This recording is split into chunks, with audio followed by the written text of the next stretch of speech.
ഉൽപ്പത്തി 6-ാം അധ്യായം. മനുഷ്യൻ ഭൂമിയിൽ പെരുകി തുടങ്ങി അവർക്ക് പുത്രിമാർ ജനിച്ചപ്പോൾ ദൈവത്തിന്റെ പുത്രന്മാർ മനുഷ്യരുടെ പുത്രിമാരെ സൗന്ദര്യമുള്ളവരെന്ന് കണ്ടിട്ട് തങ്ങൾക്ക് ബോധിച്ച ഏവരെയും ഭാര്യമാരായി എടുത്തു. അപ്പോൾ യഹോവ, മനുഷ്യനിൽ എൻ്റെ ആത്മാവ് സദാകാലവും വാദിച്ചുകൊണ്ടിരിക്കയില്ല, അവൻ ജഡം തന്നെയല്ലോ, എങ്കിലും അവൻ്റെ കാലം 120 സംവത്സരമാകും എന്നരുളി ചെയ്തു. അക്കാലത്ത് ഭൂമിയിൽ മല്ലന്മാർ ഉണ്ടായിരുന്നു. അതിൻ്റെ ശേഷവും ദൈവത്തിൻ്റെ പുത്രന്മാർ മനുഷ്യരുടെ പുത്രിമാരുടെ അടുക്കൽ ചെന്നിട്ട് അവർ മക്കളെ പ്രസവിച്ചു. ഇവരാകുന്നു പുരാതന കാലത്തെ വീരന്മാർ, കീർത്തിപ്പെട്ട പുരുഷന്മാർ തന്നെ.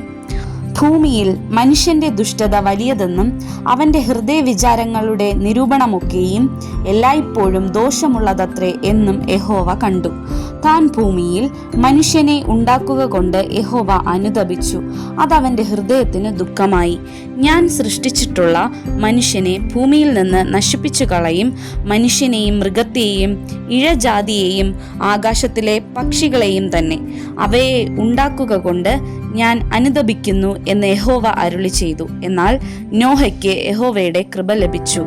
നോഹയുടെ വംശപാരമ്പര്യം എന്തെന്നാൽ, നോഹ നീതിമാനും തന്റെ തലമുറയിൽ നിഷ്കളങ്കനുമായിരുന്നു. നോഹ ദൈവത്തോടുകൂടെ നടന്നു. ഷേം, ഹാം, യാഫെത്ത് എന്ന 3 പുത്രന്മാരെ നോഹ ജനിപ്പിച്ചു. എന്നാൽ ഭൂമി ദൈവത്തിന്റെ മുമ്പാകെ വഷളായി. ഭൂമി അതിക്രമം കൊണ്ട് നിറഞ്ഞിരുന്നു. ദൈവം ഭൂമിയെ നോക്കി, അത് വഷളായി എന്ന് കണ്ടു. സകല ജഡവും ഭൂമിയിൽ തന്റെ വഴി വഷളാക്കിയിരുന്നു. ദൈവം നോഹയോട് കൽപ്പിച്ചതെന്തെന്നാൽ, സകല ജഡത്തിന്റെയും അവസാനം എൻ്റെ മുമ്പിൽ വന്നിരിക്കുന്നു. ഭൂമി അവരാൽ അതിക്രമം കൊണ്ട് നിറഞ്ഞിരിക്കുന്നു. ഞാൻ അവരെ ഭൂമിയോടുകൂടെ നശിപ്പിക്കും. നീ ഗോഫർ മരം കൊണ്ട് ഒരു പെട്ടകമുണ്ടാക്കുക. പെട്ടകത്തിന് അറകൾ ഉണ്ടാക്കി അകത്തും പുറത്തും കീൽ തേക്കേണം. അത് ഉണ്ടാക്കേണ്ടത് എങ്ങനെയെന്നാൽ, പെട്ടകത്തിന്റെ നീളം 300 മുഴം, വീതി 50 മുഴം, ഉയരം 30 മുഴം.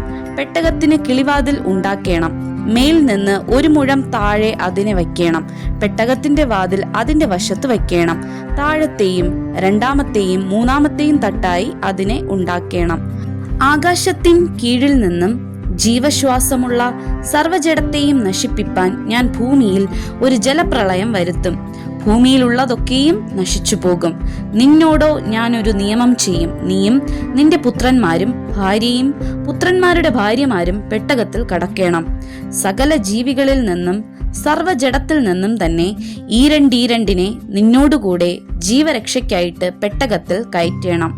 അവ ആണും പെണ്ണുമായിരിക്കണം. അതതു തരം പക്ഷികളിൽ നിന്നും അതതു തരം മൃഗങ്ങളിൽ നിന്നും ഭൂമിയിലെ അതതു തരം ഇഴജാതികളിൽ നിന്നൊക്കെയും ഈരണ്ട് ജീവരക്ഷയ്ക്കായിട്ട് നിന്റെ അടുക്കൽ വരേണം. നീയോ സകല ഭക്ഷണ സാധനങ്ങളിൽ നിന്നും വേണ്ടുന്നത് എടുത്ത് സംഗ്രഹിച്ചു കൊള്ളേണം. അത് നിനക്കും അവയ്ക്കും ആഹാരമായിരിക്കണം. ദൈവം തന്നോട് കൽപ്പിച്ചതൊക്കെയും നോഹ ചെയ്തു. അങ്ങനെ തന്നെ അവൻ ചെയ്തു.